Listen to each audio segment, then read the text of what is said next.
ESKG, École de santé Kaladiata, Ana Bolofara Chama, Institut de sciences médicales Gore, ISM Go. Limano, Doctorate Jango Nyese, bien turcola Adamade la Koi, Fiau, Foaka Soro, Ie Bana Yen Kadona Kari, Meme Gasawa Gasaka Dangarika, Adamade Yena Mayala, O Kalaka Mo Faricolola, Wa Oeratin, Fiau, Foaka Soro, Ie la Colison Yuma Segere, Afle Okoro, École de santé Kaladiata, Na Bolofara Chama, Institut de sciences médicales Gore. On veut pas voir Kalabankura. 20 000 santé bara Mayesa, Nimbela de Beke, École de santé na Bolofara Chamala. École de santé Kaladiata, on a flecké en bolo jigiye. Formation de qualité, doctorat Siraka. Mimi Tegalo Kafo, Oka Dimson Gafutna Yelenye, Opera de Lebekala, Nilakolso Dagabana Nuna. Ugo Bolofaro de Flani. Sigle niveau de technicien de santé publique, infirmière obstétricienne, technicien de laboratoire. Deuxième cycle, no niveau baguier, infirmier d'état, sage-femme, biologie médicale. Formation au cofé, aide-soignant, catapara matronica. Nimbala de l'Edesledo, École de santé Kaladana, Bolofara Chama, Institut de sciences médicales Gorilla. Aïwa, la collection, Annie la collection, Aya Seva Jona, Aka la collection Inzagere, Yoni Jamaka Chaya. Utogole de Fla on veut Kalabanguraya, Hôtel Wasulu Cofé de Choi, Waligere Negatiru Bamba, 76 45 85 40. Non média 20 80 22 20. Kala kala yesini. Va, oui, j'ai mon bac. Félicitations mon garçon, je suis fier de toi. Ici. Bon, maintenant que tu es bachelier, en bas que tu connais. Bon, pour voir on est au Canada, aux États-Unis, au trop. Et Mouna. Eh bien, où est-ce qu'on est au Canada? Ah oui, tel père, tel fils. N'est-ce pas Kalanki? Mais à moi, pourquoi tu connais ça? Ah, en mettant EduX là. EduX? Oui, EduX, il y a quelques années, c'est eux qui ont fait les démarches pour ton grand frère. Ah bon? Et il a son master, il a commencé à travailler. Oui, allô? EduX, c'est une équipe expérimentée qui assiste vos étudiants dans l'admission universitaire, la demande de visa, l'accueil et l'installation et assiste vos étudiants jusqu'à l'obtention de leur diplôme. Choisir EduX, c'est s'ouvrir les portes des meilleures universités au Canada et aux États-Unis. Appelez dès maintenant le 76 54 18 57 et permettez à votre enfant de réaliser son projet d'études.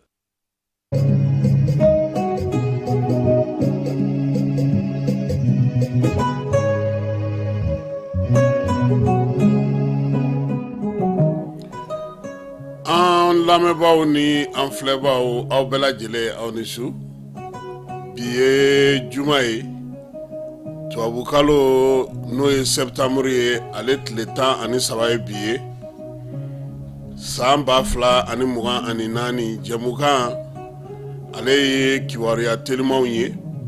nka bi maa welelen b'an bolo maa min welelen no an bolo o ye Aruna Malikite ale bɛ ASB la na ASB fɔra nin dɔgɔkun in kɔnɔna na falayi o bɛ maaw hakili jigin Fode Keyita la min ye ASB ndolatira ye n'a su taara ye sirakɔrɔkaw fɛ yen waleya in kɛli ni sisan cɛ maa caman y'i ta fɔ a la ASB ɲɛmaayaso u y'u wasa don Aruna la su in na ale bɛna ka na ɲɛfɔli kɛ an ye ko in kɛra cogo min a n'a ko wɛrɛ tɔ bɛ cogo min na nin waati in na yaasa maaw bɛ se ka faamuyali kɛ a la cogo min na falayi yan'o cɛ dugubila ka fisa laada wuli ye n'i ye anw sigilen ya kuma o kuma an bɛ kibaruya de di maaw ma kibaruya minnu b'a to maaw bɛ se k'a dɔn k'a fɔ min bɛ ka kɛ u faso kɔnɔna na diɲɛ kɔnɔna na kuma dɔw la n'a ka d'an ye an bɛ se k'a fɔ segukaw fana fɛ yen ye fala ye sa a y'a ka maninka yɛlɛba in kɛ sisan sa falayi bi Sogɛli ale ye kɛnyɛrɛ ye ekɔlisow ale olu ɲɛmaaw ko minnu lakodɔnnen don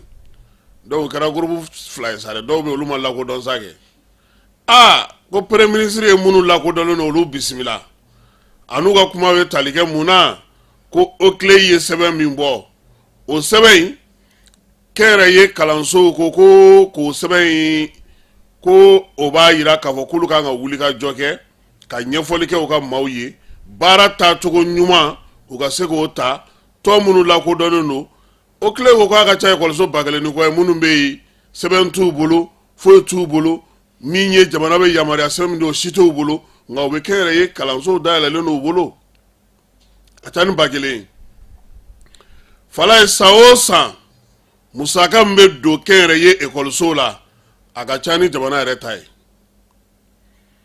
ne kɔni ma min faamuya o y'o de ye sege foroba k'o jaasi ka kɛnyɛrɛ ye sinsin ne ma fili hakilila k'a fɔ n'a fɔra ko privé kɔni e b'i jija i yɛrɛ ye de sa dɛ c'est vrai que jamana kɔni n'i kɛra cogo cogo i ye baarakɛyɔrɔ dayɛlɛ jamana bɛ dɛmɛ dɔ k'i ye tɛmɛsenna fɛ nka ni musaka lahawta badenba sugu fala u k'a ko ɲɛɲini dɛ wa ko min y'a ekɔliso in ye a tilancɛ bɛ fana ye ministère de l'éducation mɔgɔw yɛrɛ taw ye han CNT Niger olu maaw nana kana faamuyali kɛ colonel Ide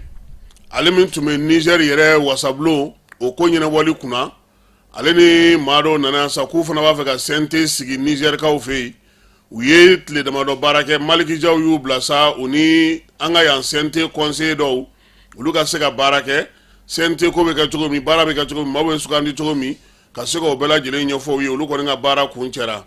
Chine jamana san 75 o ɲɛnajɛ kɛra bi min ye Chinois ye olu ka kɛnɛ kan Ablaye Diop ale tun bɛ yen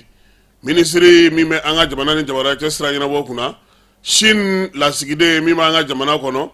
a ko ko min ye Mali ni Chine ka bolo di ɲɔgɔn ma ye ko bila ko tɛ ko a ko a diya yɛrɛ ye min ye fala ye Mali a sago b'a yɛrɛ la a ka jamana maracogo a ka politiki kɛcogo a ka ko taabolo maa minnu ka d'a ye a bɛ se k'olu sugandi Chinois tɛ kɛ u nɔfɛ ka an mɛsɛgɛ kuma o kuma k'a fɔ a y'a kɛ tan a y'a dun tan a y'a bɔ tan min bɛ u n'an cɛ n'o bɔra la tɔ an yɛrɛ k'an jija an ye jamana ye ko o de ye ko in yɛrɛ sinsinba yɔrɔ ye Ablaye Diop fana ko ni ye Chinois ka kɛnɛ in ye ale kun tɛ se ka kɛ ko a ma na sabula ale yɛrɛ ni ambassadeur bɛ baara la min ye délégation spéciale délégation belebeleba ye visite d'état Asimi kan ka segin ka taa Chine o la awɔ visite d'état bɛ yen an ka segin ka taa parce que partenariat stratégique a kɔnɔminɛw ma k'a kɔnɔ fɔlɔ an bɛna mun ni mun ta k'an ka partenariat stratégique de haut niveau kɛ ni o ye ni Chine ye o ma fɔ e m'a ye kɛnɛ kan ye anw ye miliyari 22 sɔrɔ dɔw ta cayara n'an ta ye dɛ motɛriw ni u ka fɛnw monter yɔrɔ bɛ mɔgɔ minnu fɛ yen ani u ni maa minnu bolo bɛ ɲɔgɔn bolo sira wɛrɛw fɛ minnu ka girin n'anw ye u bɛ mun d'olu ma o tɛ se o bɛ caya n'anw ta yɛrɛ fala ye donc kɛnɛ in ka ɲi lasigiden minnu b'an ka jamana kɔnɔ olu bɛɛ lajɛlen nana sa Sini ka yɛlɛma hɔrɔnya san 75 in ka na kɛnɛ in ɲɛnɛmaya ka bonyamasegin kɛ ka foliw kɛ min ye Chinois ye ko Ala ka san wɛrɛ yira u n'u ka jamanadenw bɛɛ lajɛlen na AES ministre olu kan ka ɲɔgɔn ye kɛ an fɛ yan ɲɔgɔn ye ntɛnɛndon do fala ye nin kalo in tile 16 a bɛ kɛ sɔgɔmada ɲɛfɛ walaha waati min ye ɲɛbila baaraw ye olu bɛ senna i b'a dɔn k'a fɔ ko salon ko nin don kelen de la min ye AES ye ale denkulu sɛbɛn fɔlɔ n'o ye charte libitago guruma ye o bɔra k'o bin k'a yira k'a fɔ ko min ye an ka jamanaw ye u n'u bolo don ɲɔgɔn bolo kimɛli min kɛr'o la ani baara min kan ka kɛ Mali yɛrɛ ye mun boloda sa k'o sigi sen kan o na ɲɛfɔ o kɛnɛ kan ye o hukumu kelen de kɔnɔna na min ye an ka chef d'état-major ale ye wasa don Mamadu Masawule Samake la n'ale général de brigade ye an ka jamana kɔnɔ yan ko a ka taa Mali b'a fɛ ka baara min kɛ sɔrɔdasi kunda AES ɲɛmaaya la ka to o projet ka to yira Niger ale ni Burkina wolomasiri tabaw la hakili jagabaw ka k'a kan yanni min ye chef d'état-major ye olu yɛrɛ ka ɲɔgɔn sɔrɔ baara in kuntilenna min don taabolo belebeleba fila fala ye a bɛ fɔ min ma ko plan d'opération ale ni stratégie de communication k'a bɛ tali kɛ o fila de la sɔgɔmada in na kɔni an donna womisɛnw na ka caman ɲɛfɔ hakilila k'a fɔ maaw ye faamuya sɔrɔ ale ko in na halisa sɔrɔdasiw ka ko gun kan min ye ministre Sadio Kamara ye ale taara Buguni fala ye ja Buguni kan ɲɔgɔnna belebeleba tɛna na k'an ka jamana kɔnɔ bilendenw minnu filɛ Kati nin u taatɔ de yen o baaraba minnu kan ka kɛ yen Sadio taara kan belebele in hectare bayiri kaɲi ka taama kɔnɔna ka taa bɛɛ lajɛlen lajɛ ko baara ko a y'ale nimisi wasa kosɛbɛ ko min ye kan ye u k'u jija sa a ko bɛ se ka larawuli cogoya min na fala ɲɛ b'a la dɛ Buguni kan ye kan stratégique ye ko sous-sol b'a la wa pankuru jigi kɛnɛ o fana bɛna k'a kɔnɔna na ye u b'o fana k'a kɔnɔ min ye dɔgɔtɔrɔso fɛrɛlen ye o fana bɛna k'a kɔnɔ sayiri lahawta kan do koyi e ko ni MINUSMA ka super kan ɲɔgɔnna tɛ Gawo ni ɲɔgɔnna bɛna k'an bolo de parce que a ka surun Bamakɔ la minɛn caman bɛ Kati bi olu tɛ se ka baara kɛ entraînement kɛyɔrɔba ninnu tɛ se ka kɛ tirikɛyɔrɔfɛnw tɛ se ka kɛ donc olu bɛɛ lajɛlen kɔni caman u bɛna cɛ ka taa Bugunikaw olu fɛ yen Sadio ko k'a nisɔndiyara ko nka ko min ye chantier maaw ye k'u jija a fana ye laseli dɔw k'u ma i b'a dɔn k'a fɔ sini taga in na minɛn dɔw kan ka na olu dɔw jɔyɔrɔ ko o ye yɛlɛma dɔɔni don baara la kɛnɛ kan ye n'o olu nana faut que o fana minɛnw kɛcogo olu bila yɔrɔ ka dɔn a ko la a y'olu fana dantigɛliw kɛ kɛnɛ kan yaasa baara min bɛ sen na a bɛ se ka kɛ ka ɲɛ cogo min na n'an bɔra yen an b'a da o tulo ka fana k'a fɔ ko halisa Bamakɔ kɔnɔna na yan min ye DIRPA ɲɛmaa ye a ko ko bɔlɔlɔ siraw kan maaw bɛ k'a fɔ ko kibaruya juguw la kibaruya jatigintaw na fala ye ko sɔrɔdasiw ka dagayɔrɔ min bɛ Gundamukaw fɛ yen ni MINUSMA tun b'a kɔnɔ ko dɔw taara drone kɛ ka yen bon DIRPA ɲɛmɔgɔ ko nin y'ale yɛrɛ siɲɛ fɔlɔ ye k'o mɛn ko n'o kɔni kɛra ko nin o y'a ko anw de y'o kunnafoni d'ale ma ko n daga ko fana an y'olu yira ale la sa ko sinon ale bɛ min dɔn kan in b'a nɔ na ye maaw bɛ ka baara k'a kɔnɔ u hakilila tigɛlen nka fala ye bamanciwale ni juguwale kɛbɔ u bɛ ka na camancɛ la yɔrɔ caman na bi maaw sɔminen don u la Segu mara fan caman na maaw bɛ yen bi dabiw ye sunatiw ye kuma tɛ ba fila ale ni ɲɔgɔn cɛ n'a bɛ fɔ o ma ko interfleuve o kɔnɔna na tiɲɛ dɔw bɛ taa u bɛ na nka bi tilegan in na dugu caman kun jɔrɔlen don fo dɔw yɛrɛ sɔnna u ka accord ma sini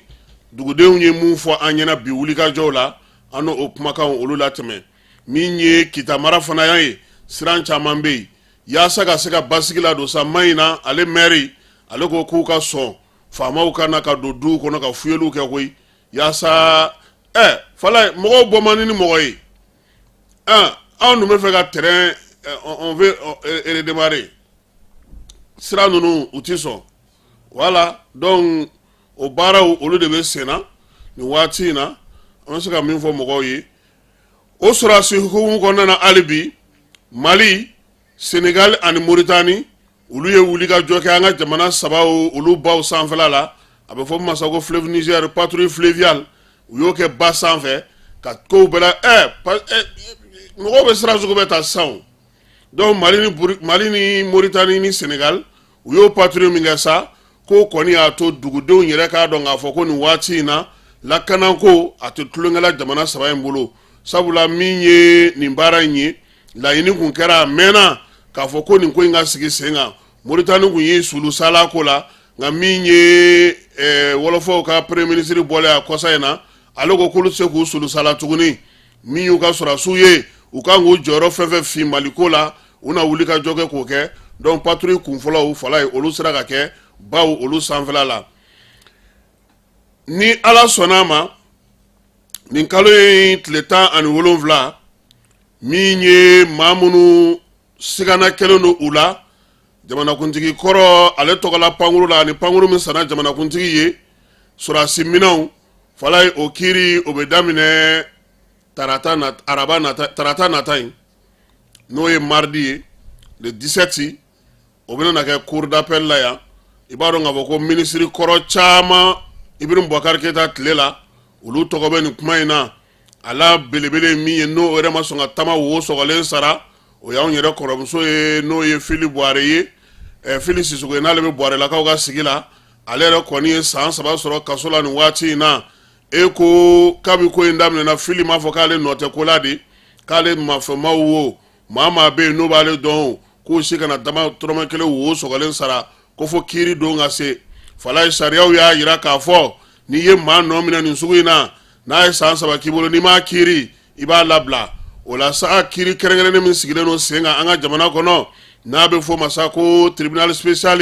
u ye nin fara o kan koyi min ye fili ye a kelen tɛ Mamadou Kamara n'o ye ministre kɔrɔ ye kunnafonidi ministre yɛrɛ terikɛ don ale fana tɔgɔ bɛ kuma in na min ye nin waati in na ala ma hinɛna Sumelu Bube Mayiga o fana tɔgɔ bɛ ko in na ko fala ye ministre kɔrɔ caman bɛ dɔw ye 5 don fiɲɛ na olu bɛɛ lajɛlen kan ka wele ka na nin ko in na Ibrahim Boubacar Keita sɛgɛsɛgɛli minnu kɛra olu b'a yira sa k'a fɔ ko sefa wari miliyari 28 dɔw ko ko o de donna pankuru in na nka n'i ye ko bɛɛ lajɛlen ta k'u jateminɛ i b'a ye k'a fɔ k'a ka ca n'o ye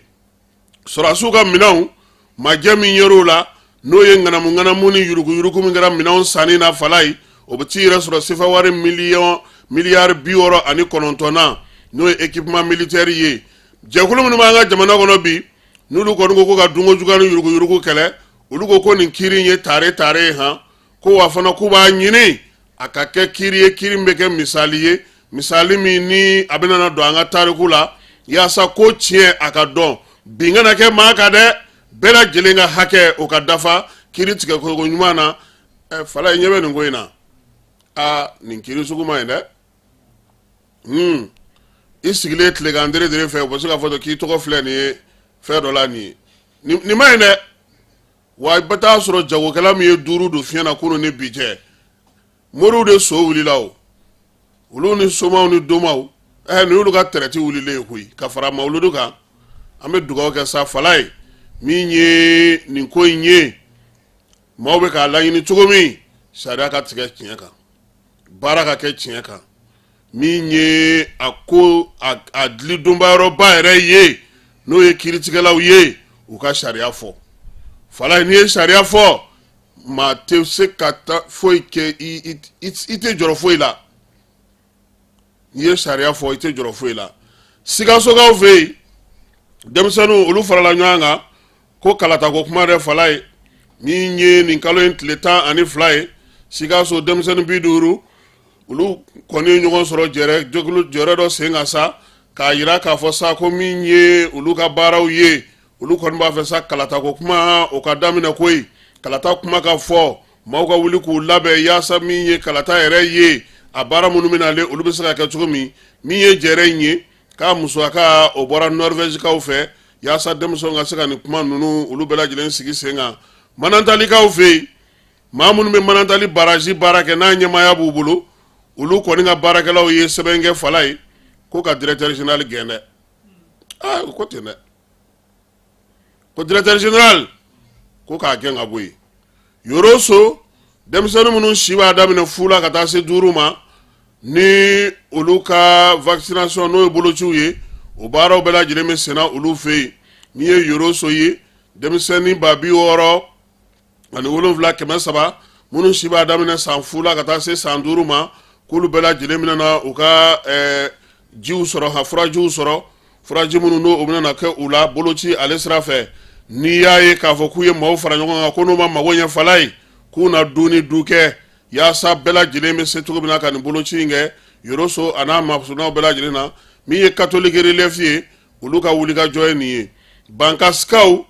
olu kɔni y'a yira k'a fɔ ko nin waati na ko dɛmɛ k'o taara ka ɲɛsin olu ma ko ye fala ye min ye malo ɲɔ ale tɔ ni 46 ye ko kɔni tilana olu ka guwa 460 ni ɲɔgɔn cɛ min ye Lesagu commune ale kɔnɔna na baara in kɛra alamisa don u y'a yira sa k'a fɔ ko min ye malo kɔni 100 kilo bɔraw ye ko o de dira maaw ma koyi waleya in Mali jamana ale yɛrɛ de y'a kɛ n'o ye commissaire à la sécurité alimentaire ye fala ale commissaire à la sécurité alimentaire kelen ka kɛ ni balo gɛlɛya ye o pam na ko sɔngɔw jiginnen no han awɔ mais maa kelen bɔra kelen n'i taara kɔni i tɛ se ka tɛmɛ bɔra kelen kan dɛ o pam na Bamakɔ yan komi malo yɛrɛ a bɛ ka taa sira min fɛ e ko a laban anw tɛna yɛlɛma an ka fɛn la de e b'o dɔn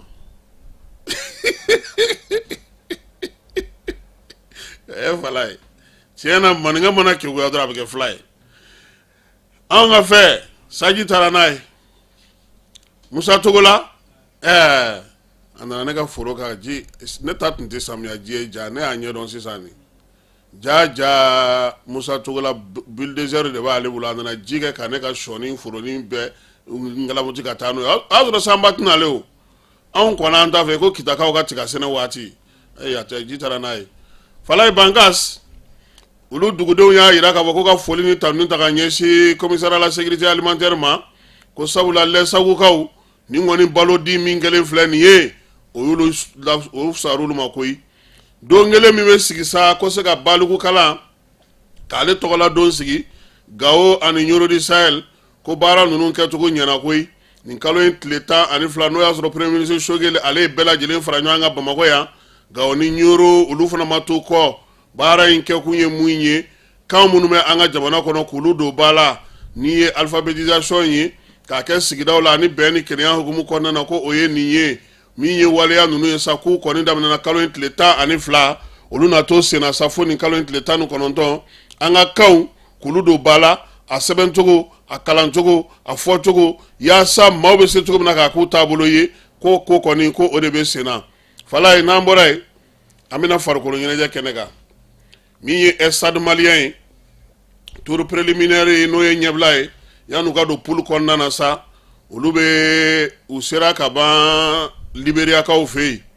stade ndolatilaw bi yɛrɛ k'u taara terrain lajɛ terrain min ni u kan ka taa ndolati kɛ yen min ye miniti 40 o de b'u ni u ka hôtel ni terrain cɛ ka bɔ u ka pankurutigi kɛnɛ na joueurs kɔni k'u taara complexe in lajɛ a bɛ fɔ min ma sa ko Samuel Kayondo o tɛ u ka Liberia jamanakuntigi ye min fara yan Samuel Do ko sari k'ale bɛ jouer Joliba ale ta ye sini ye yan an kɔrɔ Falaye ngo ne bɛ to ka nin de fɔ an ka mɔgɔw ye ngo e k'a jateminɛ bani Mawuludi ye don jumɛn ye dimanche sɔɔni a kun tɛ kɛ Ngolobasa ye tuguni Joliba bɛ jouer yan salon na sini ngo an taara salon ngo de a ko nɔgɔyara yan o de la an b'a fɔ an ka ministre ye a ye bɔ bureau kɔnɔ aw ka taa kɛnɛ kan aw ka kow jateminɛ aw ka kow faamu aw b'aw to nin na sirifukɛ ko ale bɛ 26 mars de fɛ a ka Mawuludu la aw ko stade omnisport farikolo ɲɛnajɛ bɛɛ bɛ se ka kɛ yen concert bɛ se ka kɛ bɛɛ ta don ni aw y'o fɔ k'o layidu ta o ye bon ɲinan ta kɔni u man jan u ka jan ɲɔgɔn na parce que Joliba bɛ jouer sini de ni dimanche do kunu fana a tun bɛ kɛ mankan ye u bɛ yɛrɛ Falaye a bɛ kɛ mankan ye donc f'an ka mɔgɔw ka to ka baara kɛ k'o ko jateminɛ Joliba kɔni ale ni Togokaw olu bɛ jouer yan Falaye an b'a fɔ an ka basketkɛla denmisɛnninw ɲɛna k'u kana sauter an ka basketi denmisɛnninw olu bɛ se ka na sauter kabi u taara maasimuw gosi kabi u taara yen Afrique du Sud Falaye maasi ma u dasi su in na yɛrɛ u ye ko tɔ bɛɛ lajɛlen de ban pewu cɛw ni musow u fila bɛɛ bɛ finale la Falaye musow ye 103 Cameroun ka 45 est-ce que y'a mɛn fɔlɔ Falaye musow ye 100 ani kuru 103 Cameroun ka 45 nka cɛw ta cɔrɔla dɔɔni parce que ani maa minnu bɛ ɲɔgɔn na olu ma nɔgɔn dɛ wɔlɔfɔw u 60 an 68 e ko 3e quart-temps na o kun t'an ɲɛ de nka an ka denmisɛnninw y'u fasa ja kaki ka wɔlɔfɔw k'olu gosi n'Ala sɔnna a ma sa final ba in n'o y'an ka cɛmanw n'an ka musomanw ye u fila bɛɛ lajɛlen bɛ a final kɛnɛ kan nin waati in na basketi ale bɛ ka taa Afrique du Sud kaw fɛ yen k'a fɔ an ka denmisɛnw ye u ka na so walima de denmisɛnnin minnu fana si ma san 20 sɔrɔ une fois au tournant o kan ka taa Liberiakaw fɛ yen min ye an ka denmisɛnw ye e ko olu maa 20 u ma bɔ Bamakɔ yan ka ban wa sɔgɔmada in na u y'u kunda Liberia kan olu fana kan ka taa tournoi une fois la min ye san 20 ye olu baara bɛ daminɛ sini yɛrɛ Liberiakaw fɛ ka taa kun fori nin kalo in tile 30 la Falaye farikolo ɲɛnajɛ carré kɔnɔ bɔlɔntaw na sa min ye commissaire à la sécurité alimentaire ye n'o ye Radouane Ali Mohamed ye ministère commissaire à la sécurité alimentaire ko ale ka ndolatiba o bɛ sini Shaba terrain nga n'o y'a ka kupu o ta ko fɔlɔ ye musomanniw olu football féminin de don koyi muso ballontan don sini tɛ kalo tile 14 wa Shaba Sangare tɔgɔla terrain k'a ballontan ye ko a bɛ kɛ yen min ye coupe Asimi ye e ko o poulu fana ma ban wa Bamako ale ni Segu hakilila k'a fɔ olu kɔni ni ma fili olu kan ka ye demi-finale kɛnɛ kan fala ye m'u ka sɛbɛn lajɛ parce que min ye farikolo ɲɛnajɛ ale kumaw ka ca n'i filila ka dɔ tɔgɔ don Segu kɔni b'a la o hali n'an buraw t'a la Segu kɔni b'a la o kɛra cogo fala ye fiɲɛ b'a wuli bɛɛ bolo b'i kunna min'a de ye koyi n k'a ka nin kɛ ten awɔ hali ni Gawo ni Tumutuma tɛmɛ olu kana Segu supporter cɛw a bɛɛ y'a kelen ye voilà n ye min f'i ye groupe A kɔnɔna na Bamako a ye match 5 ta kuru 13 b'a bolo a ka dɔ bɔ o ye 7 ye Segu match 5 kuru 8 b'a bolo a ka dɔ bɔ o ye a ka faranga o ye 1 ye Tumbutu kuru 7 b'a bolo a ka dɔ bɔ o ye 1 ye Kayi kuru 5 min ye gouvernement kuru 4 Kidal o ye kuru 3 ye o kɔrɔ sisan sa n'i ma fili Segu ani Bamako groupe A la olu bɛ taa demi-finale la min ye groupe B kɔnɔna ye Kulukoro kuru 13 b'ale bolo CNT kuru 12 b'o bolo Gawo kuru 6 Sikaso kuru 6 ni n bɛ ballontan ko kalama tuma min na fala ye n'o don Bamako ale ni Kulukoro Segu o do kɛ a ye Bamako ale ni CNT de bɛ ɲɔgɔn sɔrɔ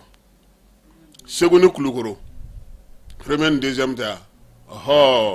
Bamako CNT Segu Kulukoro Segu ni Kulukoro bɛɛ ye Segu ye n'an fila fɛn fɛn kɛ n'a ka ye Segu ni Kulukoro o bɛɛ ye Segu ye Segu Kulukurokaw Segukaw de nana Kulukoro sigi Babu Jara kɔni fala ye ko min ye Segu komina ye comment texte n'a ma fɔ ta aw t'a dɔn Segukaw de b'a dɔn ko komina la k'u ye 22 fini bɔ min ɲɔgɔnna ma deli ka sigi fɔlɔ dɛ sini n'Ala ma jan kɛ u bɛ na ni fini ye pour que an ka se k'a jira maaw la 22 septembre ale fini Segu komina o de y'a bɔ n'o ye comment texte ye ko baara in ko a ɲɛna maa caman bɛ ka fini in kuma fɔ k'a bɛ sɔrɔ yan Segu a bɛ sɔrɔ Segu a bɛ sɔrɔ komina yɛrɛ a yɛrɛ dagayɔrɔ la yan fana ni maa minnu mago b'a la sini an na perepere-latigɛ kɛ a ko la CPAS olu mɔgɔw fana b'u ka labɛn na yaasa ka se ka u ka officialisation k'o kɛ Bamakɔ yan u ka maa caman bɛ ka bɔ dugu la ka na yaasa baara in a bɛ se ka kɛ u ɲɛna cogo min na an bɛ t'e fan fɛ ka tila k'an ka maa welele k'ale ladon.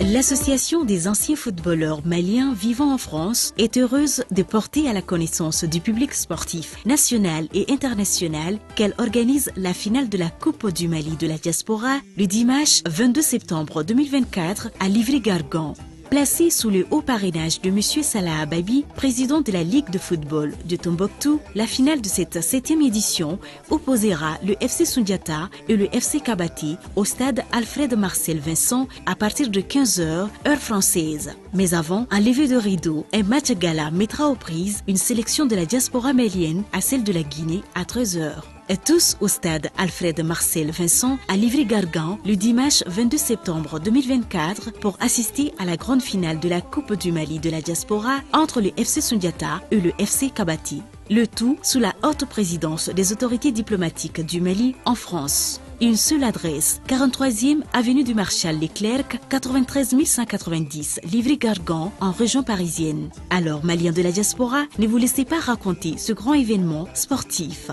Sortez massivement pour être témoin oculaire de cette grande finale. Sponsor officiel, BDM France. Partenaire, Watibi. Infoline 00 336 43 23 49 41 00 336 52 79 36 74 ou le 00 336 24 93 51 90. Filaninbaw ni lamɛnbagaw ani ɲɔgɔn tuma don belebeleba in n'a kuma fɔra donba don donba in sera ne ko don jumɛn de ba joliba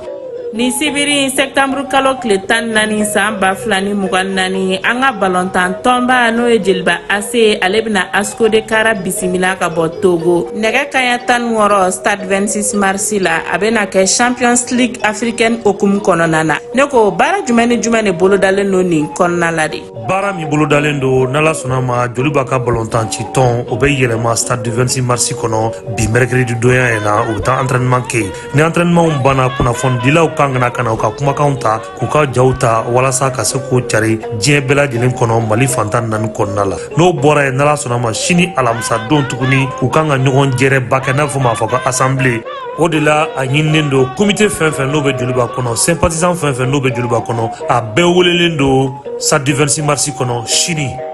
ayiwa a ɲininen no jeliba kanubaga bɛɛ lajɛlen a n'a lafasabaga bɛɛ lajɛlen ani dolantan kanubaga bɛɛ lajɛlen bɛɛ k'i bila bilenman na fo ka taa se dolantan don ma.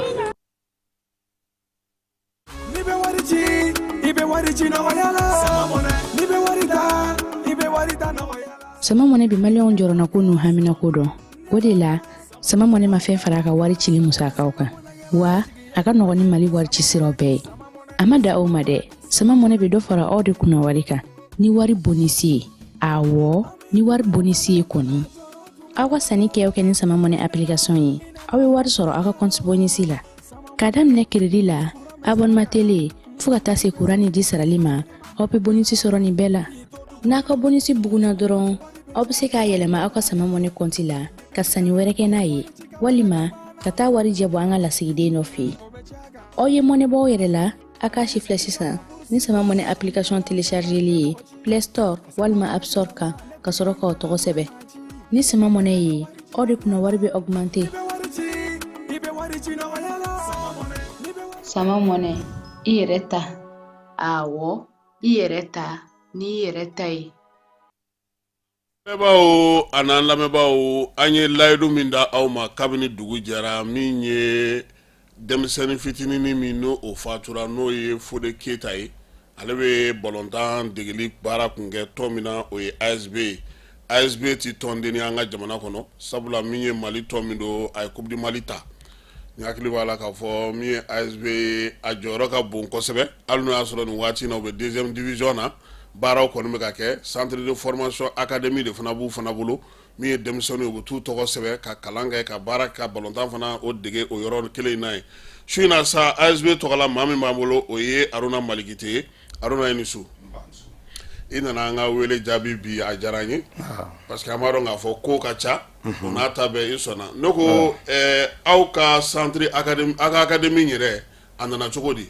Bon académie nana cogo min na club kun b'an bolo quoi première division mais depuis infrastructure t'an bolo donc amala nana kana infrastructure jɔ amala ni ma infrastructure jɔlen sisan gazon kɛra kɔnɔ ka internat ni fɛnw k'a kɔnɔ après on s'est dit est-ce que an tɛ académie don a kɔnɔ ka denmisɛnninw former parce que an kun bɛ joueurs transférer ka bɔ club wɛrɛw la 4 millions 5 millions 6 millions donc an bɛ politique créer ka centre créer ASB yɛrɛ kɔnɔ pour que an yɛrɛ ka former ka o utiliser au lieu que an ka to ka sanni kɛ équipe la donc initiative fɔlɔ kɛra o ye an ye centre dɔ créer mɔgɔw kun bɛ na samedi matin dimanche matin ka na entraînement kɛ u bɛ taa so mais ni école bilala chaque matin u bɛ na bon o denmisɛnnin minnu kun bɛ na an tilala ka na réfléchir n an bɛ na internat kɛ sisan denmisɛnninw ka yɛlɛma internat la ka kalan kɛ cours kɔnɔ an ye salle de classe jɔ donc sisan an ye entraîneur dɔ bɔ recruteur dɔ bɔ Côte d'Ivoire ka na ko Hilaire ale nana pour que an bɛ se ka denmisɛnnin ɲɛnamaw tɔmɔ olu tɛ wari sara olu tɛ foyi sara an b'u bila académie kɔnɔ u bɛ kalan kɛ n'u ye kalan kɛ sisan donc an bɛ tɔmɔtaw tɔmɔ la feeretaw bɛ b'o la Ayiwa est-ce que tɔgɔ sɛbɛn b'a la ou bien tɔgɔ sɛbɛn après tɔgɔ sɛbɛn nana k'a la tɔgɔ sɛbɛn kɛra la o yɔrɔ b'a d'an ma a n'an yɛrɛ bɛ yala ka minnu ta quartier la ani minnu bɛ recruter ka na ani minnu bɛn'u tɔgɔ sɛbɛn olu fana bɛ yen awɔ. Ayiwa ni i kɔni nin sigi o kɔrɔ ko denmisɛnninw de bɛ na si bɛ daminɛ jumɛn ni jumɛn na ou bien si ko t'a la de. si ko b'a la de 7 8 9 10 ka yɛlɛ fo 15 17. olu bɛɛ bɛ se ka na. olu bɛɛ bɛ se ka na awɔ dɔw bɛ na olu bɛ jouer équipe première la yɛrɛ olu bɛ 20 ans sanfɛ mais ils jouent à l'équipe première on les interne awɔ pour que u se kana don manamana ko ni fɛnw na u k'u tilen ballontan ma école bɛ cours kɔnɔ pour que u ka kalan kɛ sur place parce que dɔw bɛ yen fɛnɛ transport ko tɛ sɔrɔ u bolo ou bien parents sɛgɛn b'u la u tɛna se k'u ka passe bɔ ɲɛgɛnna don o don donc u bɛ to yen sur place ka entraînement kɛ ka kalan kɛ ka ballon ta. Ayiwa min ye Fode Keyita ye ale ka kuma cayara dɔgɔkun in na sabula a su taara ye yanni an ka so ma ale y'aw ka yɔrɔ lasɔrɔ cogo di. bon Fode y'an ka yɔrɔ lasɔrɔ cogo min na Fode na kuma yɛrɛ bɛnna tuma min na an bɛna élite ninnu ta donc don dɔ la sɔgɔma n y'a f'i ɲɛna minnu bɛna samedi fɛ ballontan na u nana n'a ye ka taa n'a ye o yɔrɔ la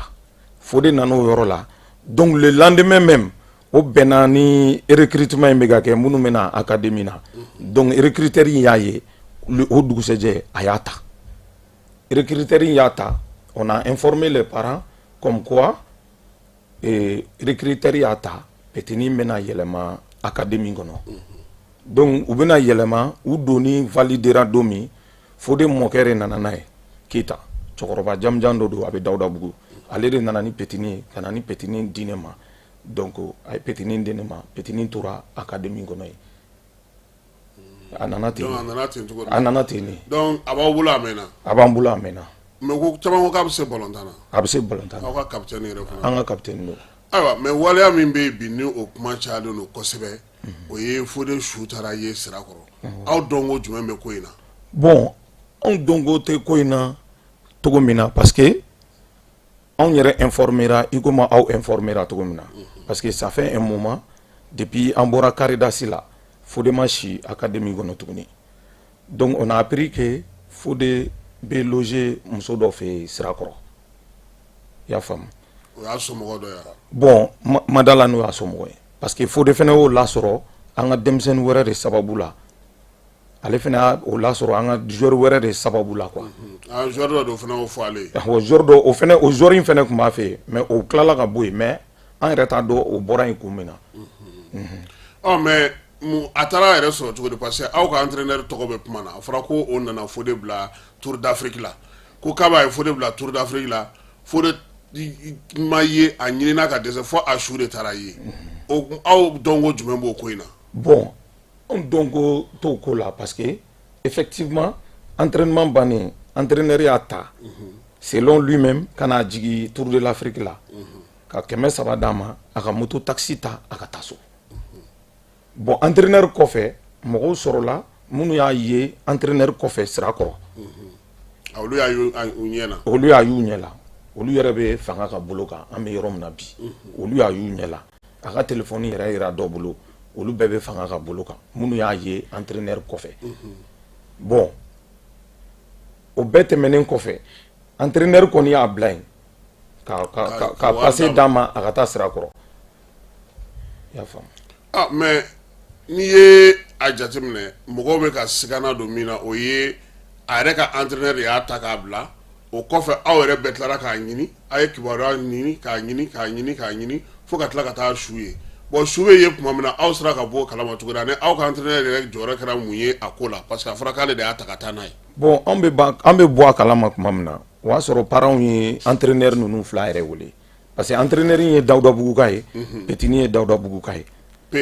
ayi Umar Kida. Umar Kida awɔ stade Umar Kida awɔ mais sisan a joué ASB fɛnɛ la ale bɛ entraîneur la ye ani P parce que souvent très souvent an b'an ka joueur kɔrɔw de nati u ka denmisɛnninw entraîner parce que n'i b'a dɔn sisan n'i bɔra ballontan na i ye ballontan de kalan baarako ni fɛnw bɛ gɛlɛya donc an ka politique filananw ye ka to ka na n'an ka joueur kɔrɔw ye u kana denmisɛnnin ninnu entraîner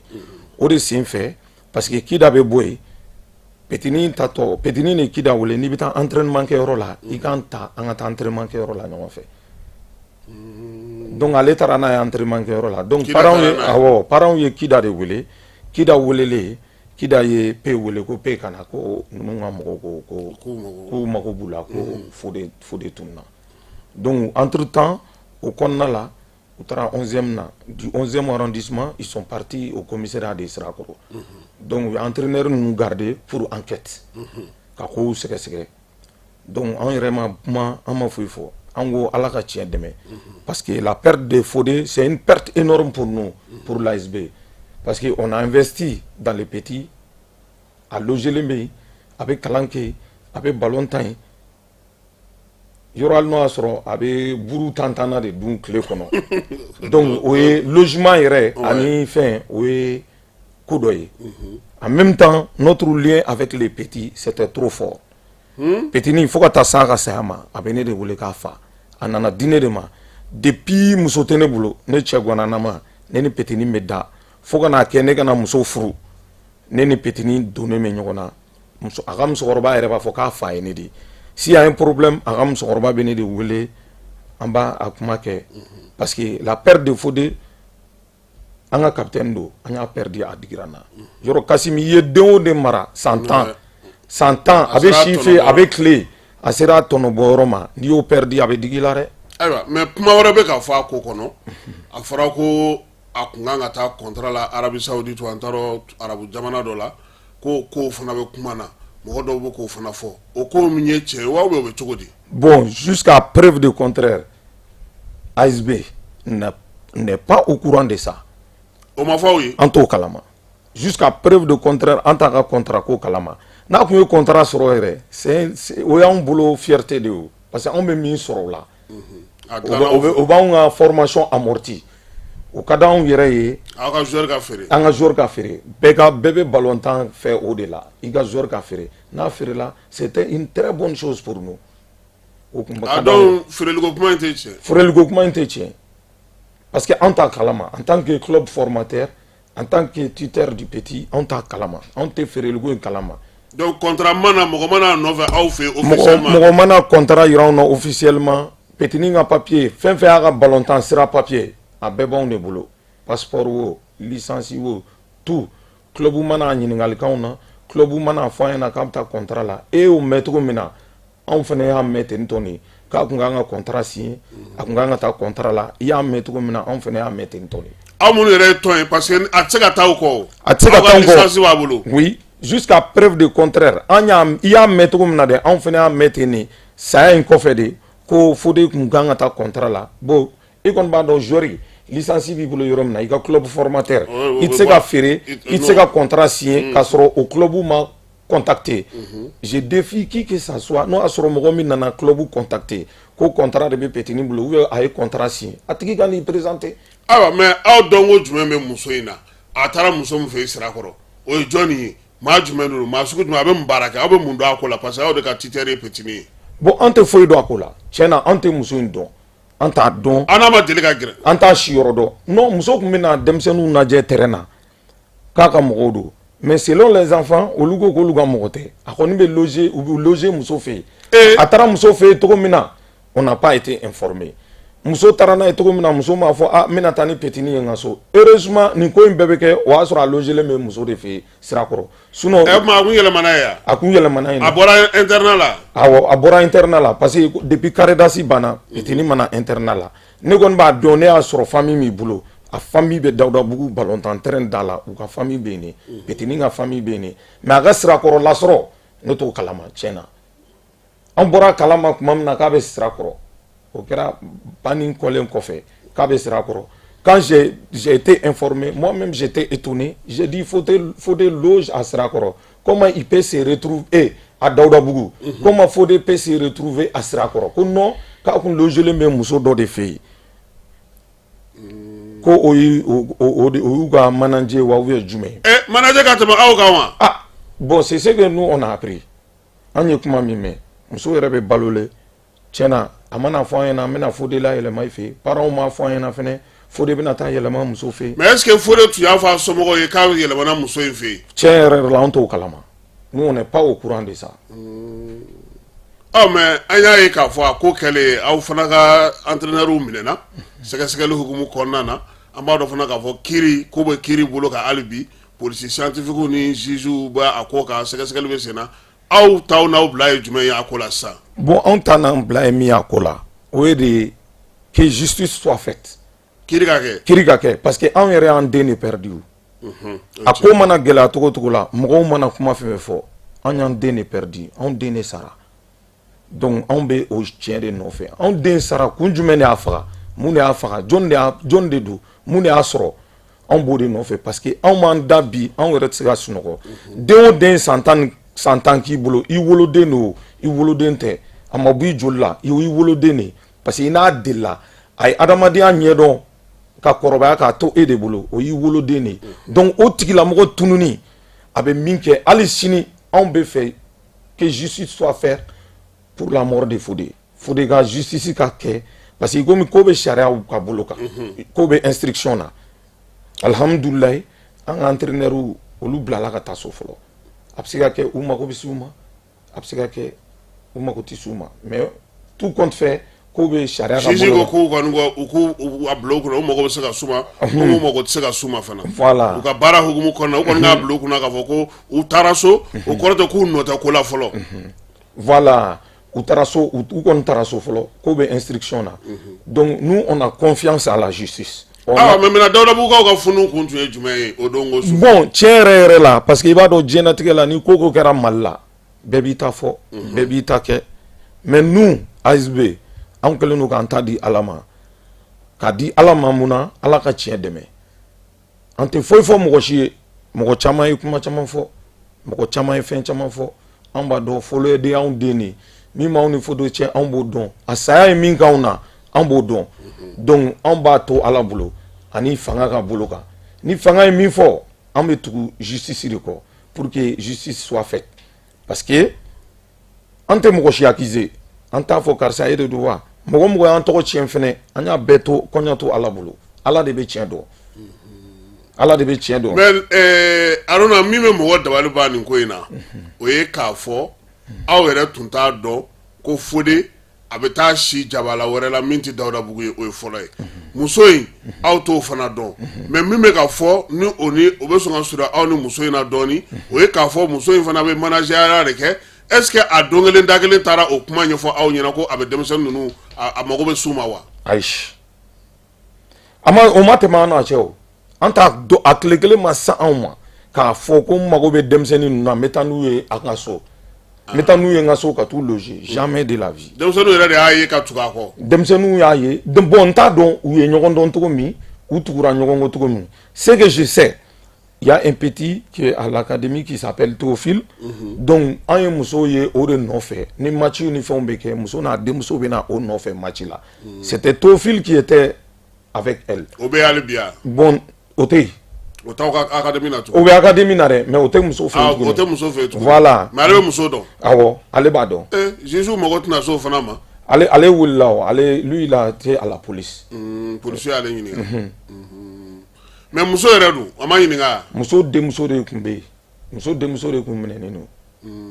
Mais moi muso ere yi. Muso ere kumbe, ale ere kumbe ta. Mais femi goni yede nunu ni muso ye nyogon don to mi auto kalama parents min temena parents ni muso ni nyogon che pour que gatani petini vraiment anto kalama on yere bo ode liti la bi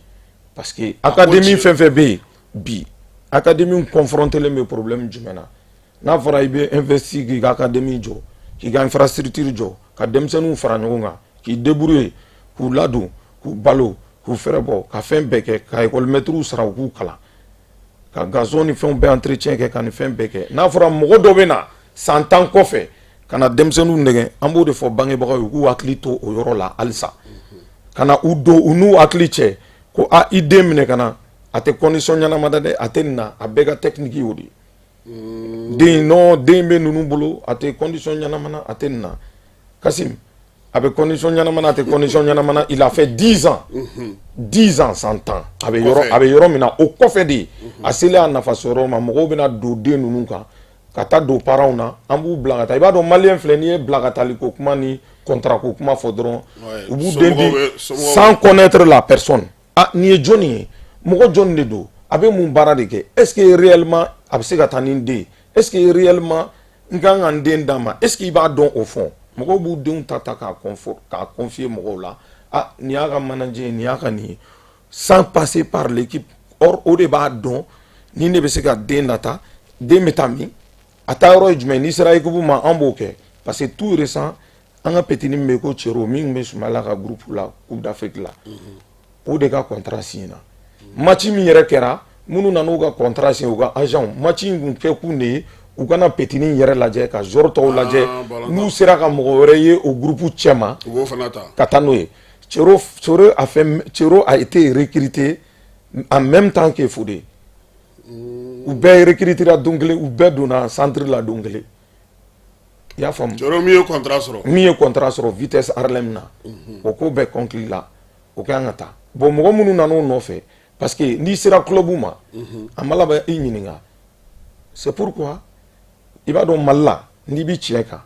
i ka ko i bɛ kow fɛsɛ mɔgɔ b'a fɔ k'i ka jugu ou bien k'i don ta bɔ ta ni tilennen don i bɛ parce que a ma la ka baara kɛ cogo y'o de lui ale b'a sɛgɛsɛgɛ de karisa i bɛ taa ni n ka denmisɛnnin ye i bɛ taa n'a ye min i bɛ taa n'a ye cogo di i ye contrat de sɔrɔ a ye wa ou bien i bɛ taa n'a ye test de la wa a bɛ sigi a b'o bɛɛ fɔ ale bɛ sɔrɔ k'a ka denmisɛnnin confier la le fait que a bɛ taa n'o sariya sara ye mɔgɔ b'a fɔ karisa ka jugu karisa bɛ tan karisa bɛ tan or a bɛ taa tiɲɛ de kan a kan ka denmisɛnnin yɛrɛ ka nafa kama a bɛ k'a kɛ denmisɛnnin ni denmisɛnnin somɔgɔw ka nafa de kama an ka I23 capitaine a taara o est ce que on a eu des problèmes il y a pas eu de problème Cero ta kɛra il y a pas eu de problème olu bɛɛ y'aw ka denmisɛnninw ye olu bɛɛ y'an ka denmisɛnninw ye i y'a faamuya olu bɛɛ y'an ka denmisɛnninw u bɛɛ lamɔna kuru kɔnɔ u feerela u to kuru kɔnɔ u taara il y a pas eu de problème parce que Amala taara n'a ye sira min kan a taara n'a ye sira jɛlen de kan Amala n'a aucun intérêt Amala ye académie jɔ ASB jɔ j'ai dit haut et fort il y a pas ballontan dɔrɔmɛ t'a la ka kogo kori ka gazon da ka internat jɔ ballontan dɔrɔmɛ kelen t'a la a y'a bɛɛ jɔ aw kɔni tɛ ballontan wari sɔrɔ aw bɛ position min na a bɛɛ jɔra sous fonds propres a bɛɛ jɔra sous fonds propres ni sponsor ni rien jusqu'à aujourd'hui n'i y'a ye anw bɛɛ ballontan sɔrɔ anw kɔrɔkɛ de don an ye kɔrɔ ni dɔgɔdenw c'est la famille donc barawulikaw tɛ wa an bɛ fɛn bɛɛ gérer ten n'i y'a ye anw bɛɛ donna ballontan kɔnɔ ala n'ale yɛrɛ sababu ale de nana n'an ye n dɔgɔninw filɛ k'an former fo ka se bi ma an kana ballontan ɲɛdɔn ka fɛnw ɲɛdɔn i y'a faamu ayiwa Aruna ni est ce que nin ma kɛ walanda ye aw bolo nin kɛra walanda belebele an bolo an bɛna yɛlɛma dɔ don académie baaraw la wa an bɛ yɛlɛma bɛ don a la yɛlɛma bɛ don a la i komi mɔgɔ caman y'a fɔ cogo min na an bɛna baara kuraw boloda parce que san o san i b'a dɔn ni dɛmɛbaga t'i la i yɛrɛ de b'i dɛmɛ i yɛrɛ de b'i yɛrɛ dɛmɛ i yɛrɛ de y'i yɛrɛ ka fɛn bɛɛ sponsor t'i bolo Mali championnat ko i yɛrɛ b'a kalama dɔrɔmɛ tɛ sɔrɔ Mali ballontan na parce que clubw tɛ dɔrɔmɛ sɔrɔ n'i kɛra Mali champion tu as 30 millions après une dépense de 50-60 millions i tɛ dɔrɔmɛ sɔrɔ bon i yɛrɛ ɲɛ b'an ka terrain na a gazon dɔrɔn entretien o championnat bɛ ka taa ta ye awɔ a gazon dɔrɔn entretien bɛɛ b'a dɔn combien ça coûte électricité combien ça coûte l'entretien du terrain tout le monde sait combien ça coûte école yɛrɛ école min bɛ kuru kɔnɔ n'i ye école wari ta a tɛ se ka gazon dɔrɔn entretien kɛ ce qui veut dire que chaque année an yɛrɛ de b'an bolo bila poche la ka nin baara in bɛɛ kɛ ka nin fɛn bɛɛ kɛ club bɛ yen i b'i si bɛɛ kɛ académicien tu parles jamais avec le président mais Amala est au terrain il est avec les enfants il entretient avec les enfants il entretient de très bonnes relations avec les enfants il suit de très près les enfants mais souvent c'est les parents qui posent problème le fait que a bɛ denmisɛnninw suit a b'u ka éducation suit i b'a dɔn maliyɛn denmisɛnnin n'i y'a koron ka se degré dɔ la dɔrɔn il va dire n'importe quoi aux parents pour que i bɛ se ka ale mabɔ o yɔrɔ la ale koronnen don i y'a ye donc o problème na mɔgɔ caman bɛ kuma caman fɔ Kasim mɔgɔ caman bɛ ko caman kɛ mais n y'a f'i ɲɛna kuma kɔnɔna la anw kɔni an y'an ta di Ala ma an y'a di Ala ma Ala ka nin ko in tiɲɛ dɛmɛ. Ayiwa Aruna i ye min fɔ a kɛra bolo fɛn mais aw ni somɔgɔw bɛ cogo di nin wagati in na Fodé somɔgɔw. Bon i b'a dɔn moi je n'en veux pas aux parents je n'en veux à personne parce que ni den tununna maliyɛnw bɛ se k'i dérouter ka t'i bila sira wɛrɛ kan min tɛ sira tɛ tiɲɛ mais n'i nana bɔ dusukasi kɔnɔna la ne bɛ parents ka minɛn bila dusukasi kɔnɔna la et par respect au corps de mon fils vraiment fɛn dɔw bɛ yen an tɛ don olu détail kɔnɔ quoi parce que muso nin an jɛra san 10 an ma tigɛ ɲɔgɔn na ne ni cɛnin ba an donna ɲɔgɔn na san 10 an ma tigɛ ɲɔgɔn na hali an b'an ka fɛn wɛrɛw fɛ ɲɔgɔn ye min tɛ ballontan ko ye min tɛ den ko ye an bɛ baro kɛ an ka di san 10 fo n'a kɛra nin don nin ye donc dusu y'a kɛ fo n'a kɛra nin problème don ye dusu y'a kɛ parce que n y'a essayé k'a wele j'ai essayé de rentrer en contact avec elle a ma fait n b'o bila dusukasi minɛn kɔnɔ parce que ni ko dɔ kɛr'i la i ma sigi ni min ale dusu kasilen don cogo min na anw dusu kasilen don ten mais ni ala nana ni tiɲɛ ye don o don ko tribunal y'a ka baara kɛ ko in tiɲɛ dɔnna an bɛɛ bɛ jɛ an bɛ dugawu kɛ petini ye ka saraka bɔ janaja kɛra an bɛ jɛ ka dugawu kɛ ka continuer n'an ka adamadenya o y'a sɔrɔ an bɛɛ ye tiɲɛ dɔn parce que mɔgɔ jugu mana don diɲɛ ko o ko la hali ni ko fitinin don a bɛ kɛ koba ye u bɛ parents dérouter ka taa sira dɔ fɛ k'a sɔrɔ o tɛ tiɲɛ ye. ayiwa Haruna nin diyara n ye kosɛbɛ i nana ka na an bilasira ka se ka ɲɛfɔli kɛ nin ko in kan sabula kuma cayara kosɛbɛ ASB yɛrɛ tɔgɔ fɔra a la kosɛbɛ kuma tɛ contrat ko nin fɔ an yɛrɛ tun t'a dɔn ko muso b'a ko la o bɛ taa si o fɛ u ka yɛlɛmana o fɛ mais kuma kuncɛ kuma jumɛn b'i fɛ. bon kuma kuncɛ kuma min bɛ ne fɛ Kasim k'o fɔ ballontan milieu mɔgɔ ani maliyɛnw ɲɛna n'a y'aw denw di mɔgɔ ma ka confiance d'aw kan san 1 san 2 san 10 a y'aw jija o confiance ka to aw ni ɲɔgɔn cɛ quelle qu'en soit la situation a y'u ka situation t'u bolo a kana aw denw minɛ k'a di mɔgɔw ma a ti mɔgɔ minnu dɔn ou bien a ti mɔgɔ min ka bana jɔnjɔn dɔn k'a fɔ ko u ka taa aw denw mara ou bien u bɛna taa n'u ye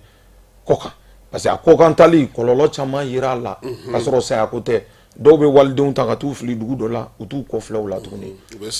et puis an b'a ɲini denmisɛnninw n'u parents fɛ u kana presser denmisɛnnin tali b'an ranger kosɛbɛ n'a kɛra voie normale fɛ a b'an ranger kosɛbɛ a bɛ komi Kasim e taara marchandise ta ka n'a bila i ka bitigi kɔnɔ san 10 i bɛ ka marchandise entretien kɛ a feereli ka di aw b'a feereli man di voilà donc mɔgɔ min ye marchandise d'e ma e kana bila i ka magasin kɔnɔ a feereli ka di o ye a feereli ka di magasin tigi ye a ka d'aw fila bɛɛ donc ne b'o wele kan de se parents ma halisa den n'a bɛ mɔgɔw bolo ballontan na n'a bɛ mɔgɔw bolo fɛn na a k'u to yen u ka continuer fo ka taa s'u ka yɔrɔ ma il n'est pas dit aussi que si tu prends 30 enfants que tous ces 30 enfants aussi vont réussir i y'a faamuya o diɲɛ académie tɛ yen qui prend 30 enfants et que tous les 30 enfants vont partir o tɛ kɛ o farikolo ɲɛnajɛ yɛrɛ ye garisɛgɛ ko b'a la garisɛgɛ ko b'a la donc fo parents fɛnɛ k'o bila u hakili la parents dɔw fɛnɛ bolo u den toli académie kɔnɔ académie mɔgɔw tɛ fɛ k'u feere de ou bien u tɛ fɛ ka u ka taa ɲɛngoya yɛrɛ la yɔrɔ Kasim i bɛ wari dɔ fɛn min na o tɔ la i bɛ ɲɛngoya k'i yɛrɛ poche kɔnɔ wari la a ka gɛlɛn dɛ yɔrɔ voilà Haruna an b'i fo i Malikite min ye ASB Nimaga n'o ye Amala ye an b'a yɛrɛ fo k'a waleɲuman dɔn worodu duman kɔni b'a bolo n'a sera ka na dɔ d'an ma mawuludu in na kosɛbɛ an b'a fɔ k'a waleɲuman dɔn min ye Coupe Tupac Transport ye o tako sabanan ko finali fana bɛ nana kɛ 28 septembre don a bɛ kɛ Sofa terrain na aéroport ale masurunan na min ye lamɛnbaaw ye olu y'a jira k'a fɔ sa ko o kɔni k'a ka d'u ye maa caman ka ye a kɛnɛ kan Falaye k'i fo k'i waleɲuman dɔn min ye an ka bi babu an b'a jɔ yan sini nɛgɛ kanɲɛ 12 an na ɲɔgɔn sɔrɔ a kibaruya kuraw k'olu da maaw tulo kan 9h min ye dɔgɔkun kibaru ye Boubacar Kɔlɔn ale n'a ka maa olu na babu kɛ yan babu bɛna na tali kɛ farikolo ɲɛnajɛ ko ale ni droit de veto ko kan o bɛ kɛ nɛgɛ kanɲɛ 9 nɛgɛ kanɲɛ 12 anw ne bɛ ɲɔgɔn sɔrɔ a k'an bɛn sini ni Ala sɔnna a ma.